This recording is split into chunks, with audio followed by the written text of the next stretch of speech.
خۆشەویستان لە چۆری یەکەمی بەرنامەکەماندام بابەتێکی گرنگ باز دەکەینەوەیە کە موسڵمانان هەمومان پێویستە پابند بین بۆ ڕێسا و یاسایانی کە خۆی باڵا دەستبووی جێبەجێ کردوین تا مافی هەموو لایەکمان پارێزراوە بێت و پێغەمبەر عەزیزمان صلی الله علیه وسلم ئەوەی کە پێوەست بە ژیانمانەوە لە فەرموودەکاندا بۆی ڕوونکردینەتەوە. ئەمە لەم تەورەیەماندا باز لەوە دەکەین کە موسڵمان دەبێت دوورکێتەوە لە ماڵی حرام جا هەر جۆرێک بێت کە تووشی دەبێت و دێتە ڕێگای. لە ئێستادا گۆڕانکاریە ئاتۆ بەسەر ئەو شتانی کە ئێمە لەوانێت تووشمان بێت لە ماڵی حرام. ئێستا بەرتیل هاتووە، ڕیبا هاتووە، یاخود کۆمەڵەشتی دیکە کە باسی لێوە دەکرێت بە جۆرە لە جۆرەکان. ئێمە لە ڕوانگەی قورآنی پیرۆز بۆ فەرموودەکانی پێغەمبەر عەزیزمان صلی الله علیه وسلم باز لەم بابەتە دەکەین، باز لەوەش دەکەین کە کەسێک ماڵی حرام بخوا چی بەسەر ژیانی دادێت و لەگەڵشیدا عیبادەت و پەرستشەکانی ئایا قبول دەبێت و گرنگترین ئەو شتانەی کە پێویستن لەو ڕێسا و یاسایاندا ئێمە جێبەجێکەین دەبێت چی بێت بۆی کە بە جۆرە لە جۆرەکان ئەگەر لە ڕابردوودا بیرمان چوو بێتەوە لە بابەتی حرامی و لە بابەتی گەورەی ئەم تاوانە دووبارە ئەو شتانە ببیستینەوە کە نەفسمان نوێ دەکاتەوە. گفتوگوی زیاتر دەکەین لەگەڵ میوانەکەمان بەڕێز دکتۆر موسلح ئیسماعیل، دکتۆرا لە ئابووری ئیسلامی کە بە شازێکی ڕاستەوخۆ لە سۆرانە و لە ستۆدیۆکانمان لە سۆران میوان دەبێت. کاک دکتۆر سڵاوی خوا لێبێ، سوپاس بۆم دەرفەتە بێمەت بەخشی. بسم الله الرحمن الرحیم. سڵاوی خوش لە ئێوە بێتن، زۆر سپاس بۆ ئەو میوانداریە، خوای گەورە پاداشت خێرتان داتەوە. زۆر سپاس. زۆر سپاس. دکتۆر بۆمان باسکەی تا چەند گرنگە موسڵمان چۆن لە زۆر ئەو شتانەی کە خۆی باڵادەست لێ حرام کردووە و پێغەمبەری عەزیزمان صلی الله علیه وسلم بۆی ڕوونکردینەوە کە فڵانەشت حرامە لێی دووربین، بە هەمان شێوەش ماڵی حرام پێویستە لێی دوورکەینەوە گەر بە مسقاڵێکیش بێت. بله. بسم الله الرحمن الرحيم. الحمد لله والصلاة والسلام على رسول الله وعلى آله وصحبه ومن والاه وبعد. پێشەچی زۆر سپاسدانەکەم، خۆی گەورە پاداشتی خێرتان داتەوە. بێگومان دەستەواژەی ماڵی حرام، ئەگەر جارێک پێناسەی ماڵی حرام بکەین، ماڵی حرام چییە کە پێویستە مرۆڤی مسلمان یعنی خۆی لێ بپارێزیتن. ماڵی حرام بریتینیە تەنها لەسەر یعنی پارە و نەقدی سەردەم، بەڵکو ئەوەی کە لە فقهی ئیسلامیدا پێناسە کراوە، پێناسەی ماڵ کراوە. ماڵ بریتیە لە هەموو ئەو شتانەی کە بەهایان هەیە و دەکرێتن کە مرۆڤ سوودیان لێوەربگرێتن یان خاوەنداریاتیان بکاتن. بە شێوەیەکی بەرفراوان ئەکرێ بڵێن مانەفراوانەکەی بریتیە لەوەی کە ماڵی حرام بریتیە لە هەموو ئەو دەستکەوتانەی کە بەرجەستان، یعنی هەم دەستکەوتی بەرجەستە ئەگرێتەوە، هەم دەستکەوتی معنەوی ئەگرێتەوە. دەستکەوتە بەرجەستەکان وەک مەسەلەن پارەیە، زەویە، ئۆتۆمبیلە، کاڵایە، هەموو ئەو شتانە ئەگرێتەوە. دەستکەوتی معنەوی و منفعەت وەک مەسەلەن وەرگرتنی پلەپایە بەبێ شایستە بوون، کە کەسێک پلەپایەک وەربگرێتن شایستەی ئەوە نەبێتن، و هەروەها سوود وەرگرتن لە خزمەتگوزاری مەسەلەن بە دەستبڕینە یان بەکارهێنانی کاتی دەوامە بۆ کاری تایبەتی، ئەوانە هەمویان بریتینە لە بڵێن ماڵی حرام. ئەوانە ماڵی حرام ئەگرێتەوە. بۆیە زانایان ئەڵێن هەر مافێک یان کەڵکێک کە بەڕێگەی ناشەرعی بێتە، یعنی بێتە دەست مرۆڤ، دەچێتە خانەی ماڵی حرامەوە. ئەوە ئەگەر بە شێوەیەکی گشتی بڵێن پێناسەی ماڵی حرام بکەین. و ماڵی حرامیش طبعا دوو جۆر ماڵی حراممان هەیە. حراممان هەیە لە خودی خۆیدا حرامە، و هەشە یعنی ڕێگەی بەدەستهێنانەکەی ئەبێتە ماڵی حرام. ئەوەی کە لە خودی خۆیدا حرامە مەسەلەن وەک فرۆشتنی مەیە، گۆشتی بەرازە، یان دزیە، مادەی هۆشبەرە، ئەوانە هەر لە خودی خۆیان حرامن. ئەوەی کە لە ڕێگەی بەدەستهێنانەوە خۆی سامانەکە حەڵاڵە، مەسەلەن وەک پارە، بەڵام ڕێگەی پەیداکردنەکەی، ڕێگەی هینانە پەیداکردنی حرامە، مەسەلەن وەک سوود، مەسەلەن ڕیبا یان دزی، فێڵکردن، ئەوانە یان فێڵکردن مەسەلەن لە کێش و پێوانەدا، ڕەشوەیە، بەرتیلە، هەموو ئەوانە ماڵەکە حرامەکەن. ئەوە بە گشتی ئەگەر یعنی پێناسەی ماڵی حرام بکەین. زۆر باشە مامۆستا ئەو کەسەی کە دەست ئەبات بۆ ماڵی حرام و هەروەها بۆ پارە و داهاتێکی حرام ئایا تایبەتمەندی ئەم کەسانە چی و خاڵی لاوازیان چییە و ئەم کارە ئەنجام ئەدەن؟ ببوورە وڵی پرسیارەکە نازانم باش حاڵی نەبوو. مامۆستا بەستم ئەوە کەسانەی کە ماڵی حرام دەخۆن تایبەتمەندیان چ بۆچی ئەم کارە ئەنجام دەدەن خاڵی لاوازی ئەم کەسانە چێکەوە ئەکات پەنابەر نەبەر خواردنی ماڵی حرام؟ ئەی هۆکاری ینی پەنابرنە بەرماڵی حرام ینی بێگومان نەبوونی چاودێری خوای پەروەردیگارە.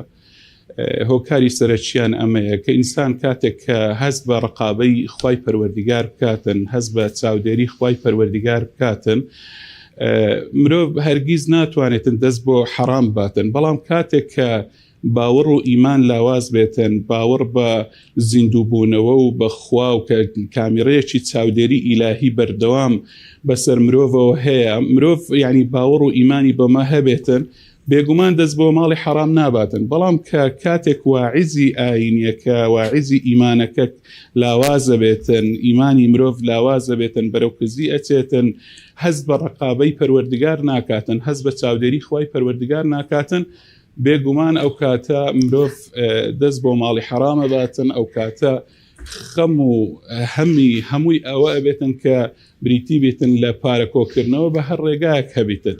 بەڵام مرۆڤی مسلمان هەست بە چاودێری خوای پەروەردیگارەکاتن. بۆیە کاتێک کە مرۆڤی مسلمان لە هەر شوێنێک کە بێتن، کاتێک کە پلە و پۆستێکی ئەدرێتە دەست، کاتێک کە لە شوێنێک ینی هەر ئیشێک کارێک کە ئەدرێتە دەستی هەست بەو چاودێری خوای پەروەردیگارەکاتن. بۆیە بە جوانترین شێوە کارەکانی خۆی ئەنجامەداتن، دەستی خۆی ئەپارێزێتن لە دەست ناباتن بۆ ماڵی حرام. ئەگەر چەندە ماڵی حرام لەبەر دەستی بێتن دەستی بۆ درێژ ناکاتن. بۆیە هۆکارەکەی بەڕای من زیاتر ئەوەیە ینی هیچی تر نییە.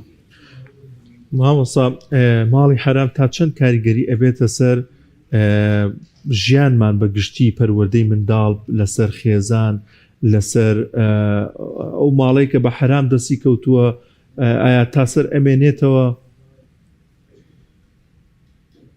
بەڵێ وڵاهی طبعاً دەستبردن بۆ ماڵی حرام و پەیداکردنی ماڵی حرام بێگومان کاریگەریەکی زۆر زۆری لەسەر ژیانمان هەیە و بەرەکەت لە ژیانمانە نایەڵێ، کاریگەری لەسەر پەروەردەی منداڵەکانە بیتن.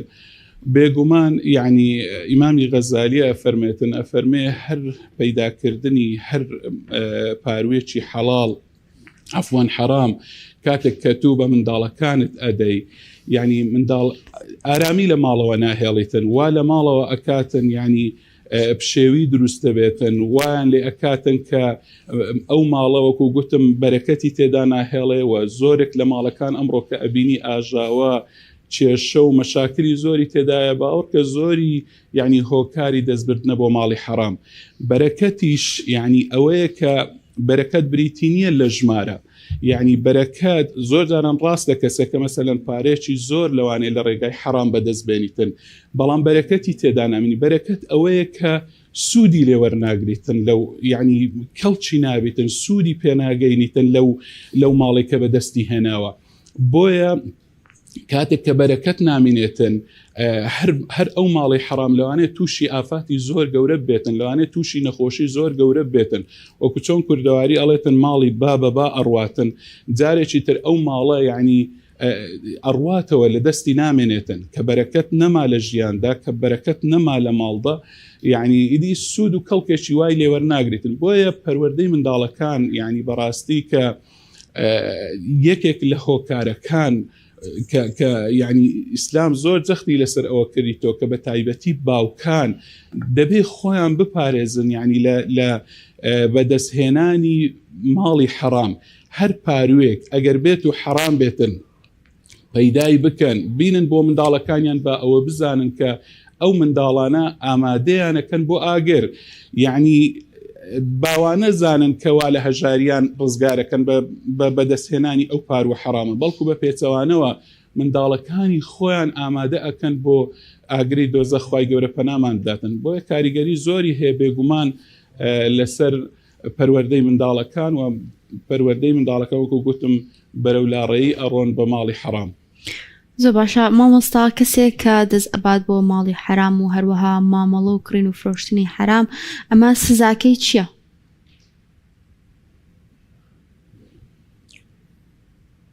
ببوورە ئەگەر دووبارەکەی پرسیارەکە دۆڵاری زۆر باشە مامۆستاوتم ئەو کەسەی کە دەست ئەبات بۆ ماڵی حرام یاخود مامەڵە و کاری حرام ئایا سزاکەی چیە بێت؟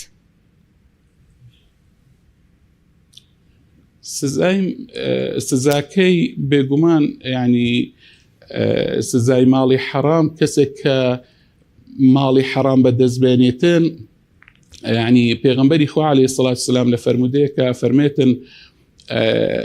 ئەفەرمێتن بە هەر پاروێکی حرام ئەگەر هاتو لە جەستەی مرۆڤ ینی هەر پارچەیە گۆشت لە جەستەی ئینسان بە ماڵی حرام بە پاروی حرام دروست بێتن ئەفەرمێ فەالنار ئەولا بهی کەواتە ئەو کەسە تووشی ئاگری جەهەنەمە بێتن خوای گەورە پەنامان بداتن سزاکەی زۆر گەورەیە و سزاکەی بریتیە لە دۆزەخ ینی بۆیە مرۆڤی مسلمان وەکو گوتم پێشتریش ئاماژەم پێدا هەمیشە مرۆڤی باوەڕدار هەست بە چاودێری خوای پەروەردگارە کاتن دەزانێتن ڕۆژێک هەیە کە ینی لە مرۆڤ دەپرسرێتەوە هەروە ئەو ژیانە ینی بەو شێوەیە نابێت و بەڵکو ڕۆژێک دێتن کۆتایی پێدێتن ڕۆژێک دێتن کە تەرازوو میزانی ئیلاهیدا ئەندرێتن پرسیار لە هەموو کردەوەکانی مرۆڤەکرێتن بە تایبەتیش لە مەسەلەی ماڵ ینی دوو پرسیار لە مرۆڤەکرێتن یەکیان ئەوەی من ئەینە اکتەسەبەه لە کوێوە بەدەستت هێناوە واتە شێوازی بەدەستهێنانەکەی ئایا بە حرام پەیدات کردووە بە ڕێگاکانی حرام یان ڕێگاکانی حەڵال پەیدات کردووە ماڵەکە دووەمیان وەفیمە ئەنفەقەه لە چیدا خەرجی کردووە کەواتە ئەگەر هەموو شتەکانی تر یەک پرسیار لە مرۆڤ بکرێتن بەڵام لە مەسەلەی ماڵدا دوو پرسیار لە مرۆڤ بکرێتن کەواتە بەڕاستی سزاکەی قورسە یعنی ئەبینی فەرمودەکانی پێغەمبەری خوا عەلەیهی سەڵات وسەلام وحتى ئاەتەکانی قورئانی پیرۆز یعنی زۆر مرۆڤی مسلمان یعنی هۆشداری بە مرۆڤ دەدەن کە خۆی بپارێزیتن لە ماڵی حرام دەست نەباتن بۆ ماڵی حرام هەر شتێک کە مافی ئەو نەبێتن وەکو لە پێناسەکەیدا باسمان کرد هەر شتێک کە یعنی ناشەرعی بێتن لە منفعەتە یاخود دەستکەوتی بەرجەستەیە خۆی بپارێزیتن تەنها بە ڕێگا حەڵاڵەکان نەبێتن بێگومان مامۆستا پێغەمبەری عەزیزمان صلی الله علیه وسلم لە فەرمودەیەکدا دەفەرمێت ڕۆژێک دێت بەسەر ئومەتەکەم سنووری حەڵاڵ و حەرام جیا ناکاتەوە پێت وایە ئێستا من لەم سەردەمەی مسلمان با بڵێن بەجۆ لە جۆرەکان شەرعاندنێک دەکات بۆ شتێک کە حەرام بێ بۆ خۆی بۆی کە ئیشەکەی بڕۆیە خۆت ئەو قازانجێک کە هەیەی بەدەستی بێنێ جاری وایە لە ڕیبایە لە بەرتیلە ئەم جۆرە شتانە ممکنە ڕوئێن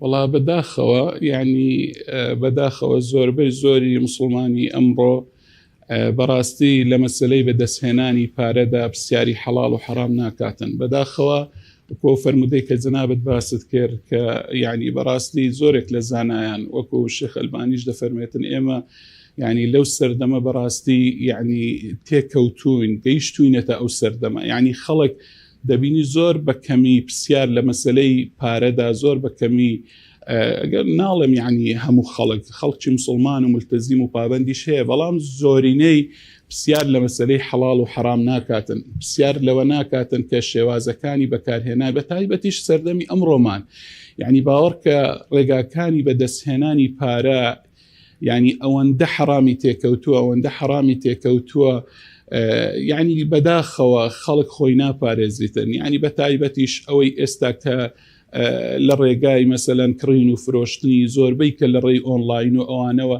تەماشاکەی زۆری یعنی حرامێکی زۆری تێکەوتووە کە بەداخەوە یعنی ئەوە ئەنجامەکەی زۆر خراپە بێتن و کۆمەلگاش بێگومان مەسلەی حرام متمانە لە نێوان تاکەکانی کۆمەلگا ناهێڵیتن شڵەژان ڕوو ئەداتن لە ناو ئەو کۆمەلگایەدا و وەکو گوتم یعنی بەداخەوە بەڵێ ئەمڕۆ زۆربەی تێکەوتوینە و ئەنجامەکەشی ئەنجامێکی باش نییە خوای گەورە پەناماندات تا چەند گرنگە کە کەسێک مامەڵەیەکی ناڕوون یاخود سەرچاوەیەکی ناڕوون دێتە بەردەمی خۆی لێ دوور بخاتەوە و بیر لەو قازانجە نەکاتەوە کە دەستی دەکەوێت و لەو ئابوووریە نەکاتەوە کە بە ڕێژێکی زۆر دەکرێت لە داهاتوودا دەستی بکەوێت تا چەنە گرنگە کە مسلمانان بیر لەوە بکەنەوە کە شتەکە ناڕوونە و لەوانەیە حرامی تێبکەوێت و خۆیانی لێ بە دوور بگرن.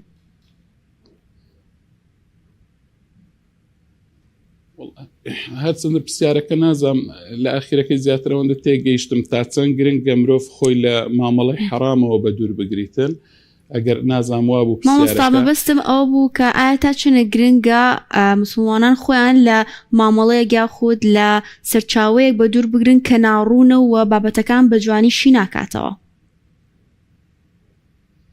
بەڵێ بێگومان یعنی جا بەخۆی ئەگەر تەماشای فقهی ئیسلامی کەین فقهی ئیسلامی زیاتر جەخت لە چی دەکاتەوە یعنی بە تایبەتیش لە مەسەلەی مامەڵەدا یعنی ئەوەی کە زۆر زۆر جەختی لەسەر دەکاتەوە مامەڵەکان غەڕەڕی تێدا نەبی. غەڕەر چییە؟ غەڕەر بریتە لەوەی کە ناڕوونی دە مامەڵەکاندا هەبێتن، شەفافیەتی تێدا نەبێتن. بۆیە یعنی فقهی ئیسلامی تەماشاکەی هەر بابەتێک هەر مامەڵەیەک ئەگەر هاتوو ناڕوون بیتن شەفاف و ڕوون نەبێتن بە حرامی داناوە. بۆیە یەکێکە یعنی لەو هۆکارانەی کە مامەڵەکە حرامەکاتن بۆیە پێویستە مامەڵەکان ینی بە تەواوی ڕوون بن غەڕەڕی تێدا نەبێت وەکو مستەڵەحی فقهی ئیسلامی باسی ئەکاتن و هەروەها یعنی مخاتەڕەی تێدا نەبێتن مەترسی تێدا نەبێتن. گرنگە مرۆڤی مسلمان یعنی حساب بە ئەوە بکاتن چونکە ئەگەر هاتوو ناڕوونی و شەفافیت لە مامەڵەکاندا هەبوو ئەو کاتە بێگومان مامەڵەکان زیاتر یعنی بەرەو حرامی ئەچن و پێویستە مرۆڤی باوەڕدار خۆی لێ بپارێزتن. بەڵێ کاک دکتۆر تا چەند گرنگە دایکان و باوکان و شیاریان هەبێ بە تایبەت باوکان کە لە دەرەوە کار و کاسپیەکەن ماڵی حرام نەبنەوە بۆ ماڵ و منداڵیان نەیبنەوە بۆ نێ ئەو ماڵیان لەبەرەوەی پێغمبەری عەزیزمان صلی الله علیه وسلم وشارێکی توند دەداتە مسلمانان بەوەی کە هەر جەستەیەک بە حرام پەروەردەکرا بێ ئاگری دۆزەخ دەیسووتێنێت.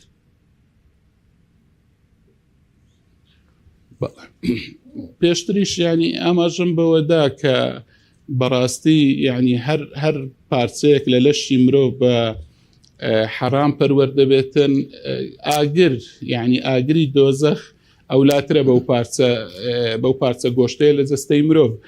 بۆیە یعنی وەکو گوتم لایەنی پەروەردەیەوە گرنگە کە ئەوە هوشداریەکی زۆر زۆر یعنی توندە کە پێغەمبەری خوا عەلەیهی سەڵات وسەلام بە تایبەتی بە باوکانی ئەداتن بە یعنی بە تایبەتی ئەوەی کە پارەکۆ ئەکاتەوە بۆ ماڵ گرنگە ئاگای لەوە بێتن ئەو سەرچاوە داراییانەی کە ینی پارەی لێ بەدەست دێنێتن گرنگە کە تەماشای ئەوە بکاتن کە ئایا ئەو سەرچاوەیە حەڵاڵە یان حرامە چونکە ئەگەر بە حرام پەیدای بکاتن ئەوەکو پێغەمبەری خوا عەلەیهی سەڵات وسەلام ئەفەرمێتن هەر پارچەیەک لە جەستەی ئینسان کە بە حرام پەروەردە بوو و تووشی ئاگری دۆزەخە بێتن.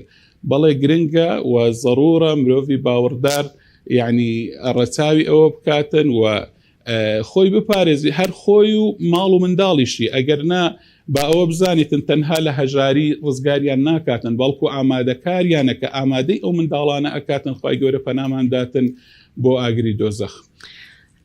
زۆر باشە بۆ ئەوەی کە دوور بین لە ماڵی حرام و هەروەها لە مامەڵە و لە ئیشوکاری حرام پێویستە ئێمە چی بکەین؟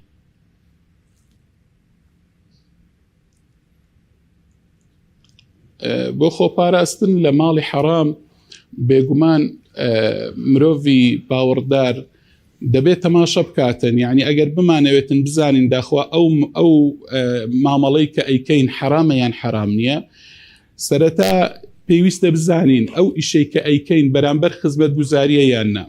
یعنی بە تایبەتیش گەنجان بازرگانان کاتێک کە مامەڵەیەکەکەن بۆ ئەوەی کە حەڵاڵ و حرام لە یەکتری زیاد بکەنەوە هەر مامەڵەیەک کە ئەیکەی ئەگەر لە بەرامبەریدا کارێک هەیە کارکردن بەرامبەری هەیە خزمەت گوزاریەک هەیە یاخود مەترسیەک هەیە لە بەرامبەر ئەو پارەدا کە تۆ وەریەگری ئەوە حەڵاڵە. بەڵام ئەگەر هاتوو هیچ کارێک نەبوو هیچ مەترسی و مخاطرەیەک نەبوو کە بەرامبەری ئەوە تۆ ئیشێکەکەی کە مەترسی تێدا بەرامبەر ئەوە مخاطرەکە پارەوەرەگری یان خزمەتگوزاریەک نەبوو. پێویستە بەڕاستی مرۆڤی باوەڕدار خۆی لەو مامەڵانە بپارێزیتن، چونکە ئەو مامەڵانە یعنی سەدانەوەتیان زیاتر بەڕاستی حرامن و یعنی مرۆڤی باوەڕدار تووشی حرامخۆری ئەکەن. وەکو ئەو مامەڵانەی بەڕاستی ئەوڕۆ کە دەبینی زۆرێک لە مامەڵەکان بەبێ ماندووبوون هیچ ماندوو دەبینی کابرا نە بەرامبەری ماندوو بووە، نە هیچ خزمەتگوزاریەک هەیە، نە هیچ مەترسیەک هەیە، یعنی پارێکی خەیاڵی بەرامبەری بەدەست دێنێتن. ئەمانە زۆریان ڕێگاکانیان حرامن. بۆ نمونەگەر تەماشاکەین مامەڵەی فۆڕێکس کە ئەمڕۆ زۆرێک لە گەنجان تووشی بوونەوە و یعنی ئەو مامەڵەی ئەکەن، یعنی فەرموو لە بەرامبەریدا چی هەیە، یعنی نە کارێکە نە خزمەتگوزاریەکە و هەروەها ئەوە غەڕەڕ و وەکو دەڵێن جەهالەت و نەزانینێکی زۆری تێدا، ناڕوونی و ناشەفافیەتێکی زۆر لەو جۆرە مامەڵانەدایە. بۆیە پێویستە وەکو گوتم یعنی بەو سێ خاڵانە مرۆڤی باوەڕدار مەسەلەی ماڵی حرام و ماڵی حەڵال زیاتر لێک جیاب بکاتەوە و خۆیان لێ بپارێزیتن. کاک دکتۆر لەسەر قبولبوونی عیبادەت و پەرشەکان لەسەر دوعاکان بە تایبەتی تر باس لەوە دەکرێت کە بوونی ماڵی حرام دەبێتەوەی گیرانەبوونی دوعا و پاڕانەوەکان. بەڵێ والله کاریگەر طبعا ماڵی حرام کاریگەری زۆری هەیە لەسەر پەرستەکانی مرۆڤ بەگشتی. يعني ئەگەر تەماشای و فەرمودەی پێغەمبەرکەن عەلەیهی سەڵات وسەلام، ئەو کەسەی کە پێغەمبەری خوا صلی الله علیه وسلم باسی دەکاتن دەفەرمێتن ومطعمه حرام وملبسه حرام وغذي بالحرام فأنا يستجاب له. باسی کەسێک دەکاتن کە ئەو کەسە طبعا مەرجەکانی دوعا قبولبوونیشی زۆرینەی تێدایە. یەکەم لە سەفەرە، ئەو کەسە دەبینی لە سەفەرە تۆزاوی بووە، ماندووە، دەستەکانی بەرز کردوونەتەوە بۆ خوای پەروەردگار، بەڵام خوای پەروەردگار دوعاکانی قبول ناکاتن. بۆ دوعای قبول ناکات؟ لەبەر ئەوەی کە لێرە بربەستە لە بینی قبولبوونی دوعای ئەو لە بینی دوعاکەیدا بریتێ لەوەی کە جەستەی بە حرام پەروەردە بووە. خواردنەکەی پێغەمبەری خوا عەلەیهی سەڵات وسەلام دەفەرمێتن مەطعمه حرام، دەفەرمێت خواردنەکەی حرامە، جلوبەرگەکانی حرامە و بە حرام جەستەی پەروەردە بووە. ئیتر پێغەمبەری خوا عەلەیهی سەڵات وسەلام فەرمێت چۆن دوعاکانی قبوڵە بن. ئیدی ئەو کەسەی کە یعنی دەست بۆ ماڵی حرامە باتن، ئەوە هەر سەرەتا فەرمانی خوای پەروەردگاری ڕەت کردوتەوە. کاتێک کە فەرمانی خوا ڕەتەکاتەوە ئەی چۆن داوا لە خوای پەروەردگارە کاتن کە خوای پەروەردگار دوعاکانی قبول کات. کەواتە هەر بە خۆی هەوڵی داوە بربەستێکی دروست کردووە لە نێوان خۆی و لە نێوان خوای پەروەردگاردا، لە نێوان دوعاکانی و لە بینی قبولبوونی دوعاکاندا. بۆیە گرنگە یعنی وەکو گوتم مرۆڤی مسلمان ڕەچاوی ئەوە بکاتن ئەگەرنا بەڕاستی کاریگەری زۆری هەیە و نەک هەر دوعا بەڵکو هەموو پەرشتەکانی تریش. بۆ نمونە حەجکردن بە ماڵی حرام، یعنی وەکو ئیمامی ئەحمەد ڕەزا و ڕەحمەتی خوای گەورەی لەسەر بێتن دەفەرمێتن ئەو کەسە بەردەوام یعنی کاتێک کە بە ماڵی حرام حەجەکاتن وەکو ئەوەیە کە بەردەوام لەناو گوناهدا بێتن. بۆیە یعنی بەڕاستی ماڵی حرام بربەستێکی گەورەیە لە نێوان قبولبوونی پەرستشەکاندا و بە تایبەتی وەکو گوتم دوعا و هەروەها لە بینی ئەو مرۆڤ و لە بینی خوای پەروەردگاردا. بۆیە مرۆڤ پێویستە یعنی مەسەلەی خواردنی حرام بەڕاستی شتێکی ئاسان نییە کە ینی بەداخەوە وەکو دەڵم کە زۆرینەی زۆری ینی ئەم خەڵکی ئەمڕۆ کە حسابی بۆ ناکاتن کە تێی کەوتووە بەڕاستی بەڵام موسیبەتێکی زۆر گەورەیە هەم بۆ دنیامان. ئەو شڵەژانەی کە ئەمڕۆ دەیبینی کە ئەمڕۆ ینی وڵات تووشی ئەو بارودۆخە نالەبارە، ینی وڵات تووشی شڵەژانێک بووە، ینی بارودۆخ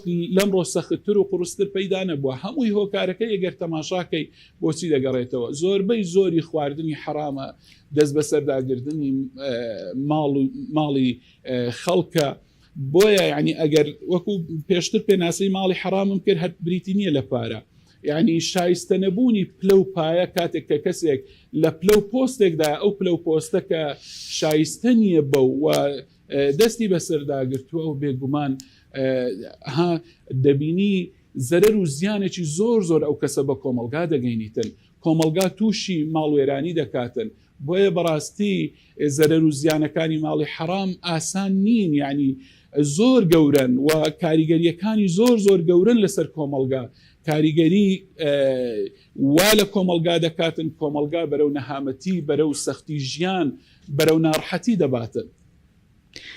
بەڵێ سپاس بۆ دکتۆر مسلیح ئیسماعیل دکتۆرە لە ئابووری ئیسلامی کە لە ستودیۆکانمان لە سۆرانە و ڕاستەخۆ لەگەڵمانە بۆی سپاس بۆ زانیاریەکانت.